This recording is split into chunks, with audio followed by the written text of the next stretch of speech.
Hurricane Melissa made landfall in Cuba earlier today as a Category 3 storm. Before that, it brought heavy winds and rain to Jamaica. CBS News correspondent Jason Allen rode out this historic storm in Kingston, Jamaica. He's now getting a first-hand look at the damage. Jason, good morning. What was last night like, and what does the daylight bring? Good morning, Errol. It was another long night for people in Jamaica because even as the storm moves past the island, the backside of it was still bringing really extreme winds. There was rain that was falling, heavy rain, well into the night, and so people didn't get a lot of sleep. Now, in the capital city of Kingston, the power is on, and as we moved across this morning, we didn't see extensive damage. Now, as we move further west, and that's what we're doing this morning, we're here in Old Harbor, no power here. We hear generators running, and we know from talking to locals, it gets worse the farther west that you go, which is what we're doing today.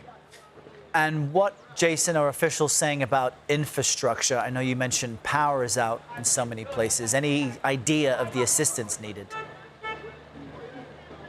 Yeah, well, there's power. We know some of the water systems have failed. We know that there is likely going to be some minimal damage to buildings from Kingston and in those areas just to the west. But there, out that direction towards Santa Cruz and Black River, it's extensive. We talked a little bit to the Prime Minister yesterday about that. Here's what he told us.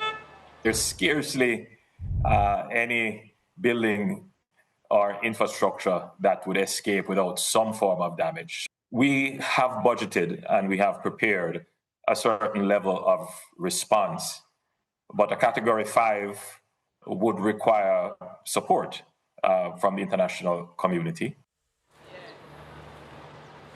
Yeah, and so you hear that, it's going to be devastation, and I really don't think that we have realized the full impact of it yet. We're not going to get a better sense of that until the day goes on today.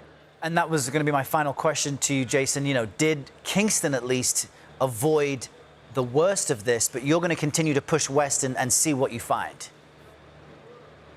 Yeah, Kingston did avoid the worst of this, and the big difficulty today, of course, to see what we find, Errol, and this is for aid groups too and assistance groups, it's just going to be access getting into these places. Right, last night, a lot of these roads in and out were flooded. We don't know the condition of those roads this morning, so even just getting there to assess the damage is going to be the first hurdle that everybody has to overcome. The good news is, with power on in Kingston, that probably means that the airport will get open sooner rather than later. That'll be very, very important to getting that much needed aid here into the country. All right, Jason, we will stay close to your reporting as you discover more. Joining us from Kingston. Jason, thanks.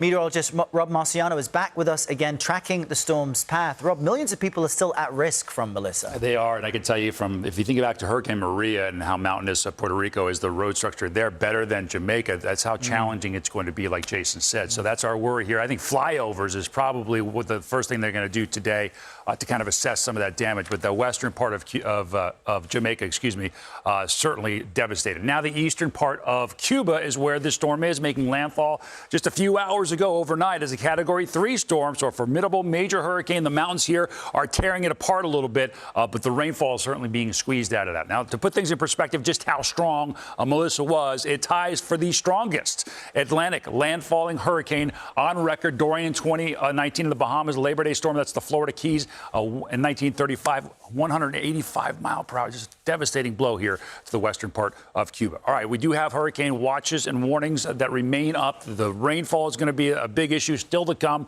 Another 10 to 20 inches here in the mountains. So flooding and mudslides certainly going to be an issue. And then we've got the warnings that are posted here. So the track is going to bring it through the Bahamas, but kind of splits the main part of the Turks and Caicos and the main part of the Bahamas. So just some of the smaller islands of the Bahamas, they're going to get hit hard today for sure. And then ejecting up towards Bermuda. Hurricane watch is there for potentially a Category 1 storm coming into that area. So we've got the warnings that are posted for the Bahamas and left over here in Cuba. The storm surge is going to continue to come into Cuba. And our Guantanamo Bay military base there certainly affected by that. But the good news is that this is going to be brought off towards the east because of a trough that's on the east coast.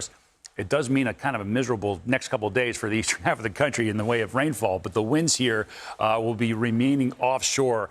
We won't get a direct strike here in the U.S., but a little bit of Melissa in the way of some rain and kind of amplifying the winds on the East Coast tomorrow. We'll feel that, but another miss for the U.S. mainland, which is good news. Yeah, that certainly is. Rob, thank you very much. You bet, bud.